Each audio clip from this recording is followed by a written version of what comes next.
Hi friends, എല്ലാവർക്കും നമസ്കാരം. വിജാസ് വേൾഡിലേക്ക് സ്വാഗതം. ഞാനിന്ന് തയ്യാറാക്കുന്ന വരിക്കച്ചക്ക വെച്ചിട്ട് നമുക്ക് പുഡിംഗ് എങ്ങനെ ചെയ്യാൻ നോക്കാം.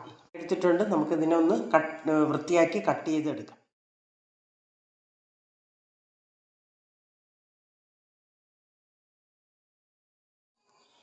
ഇപ്പം ചക്ക ഞാൻ വൃത്തിയാക്കി എല്ലാം റെഡിയാക്കി എടുത്തിട്ടുണ്ട്. ഇത് നമുക്കൊന്ന് കുറച്ചൊന്ന് അരിഞ്ഞെടുക്കാം. നമുക്ക് ഇതിലേക്ക് ഇടാൻ വേണ്ടിയിട്ട് കുറച്ച് ഇതൊന്ന് ചെറിയ കട്ട് ചെയ്തെടുക്കാം.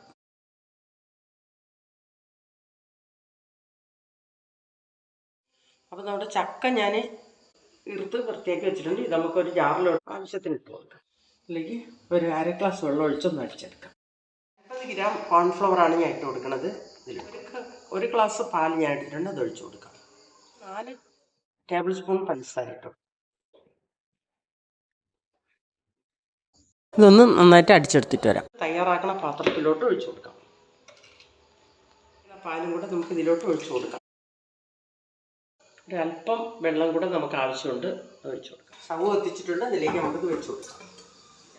നമുക്ക്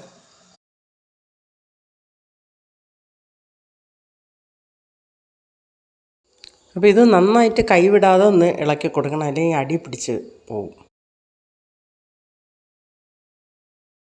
പുഡിംഗ് ഇവിടെ റെഡി ആയിട്ടുണ്ട്. സ്റ്റവ് ഓഫാക്കി ഒരു 5 മിനിറ്റ് ഒന്ന് തണുക്കാൻ വയ്ക്കാം. ഗ്ലാസിൻ്റെ പാത്രം ആയതുകൊണ്ട് ചൂടോടെ ഒഴിക്കാൻ ബുദ്ധിമുട്ടുണ്ട്. അരിഞ്ഞു വെച്ചിരിക്കുന്ന ചക്ക കൂടെ ഇട്ട് കൊടുക്കാം.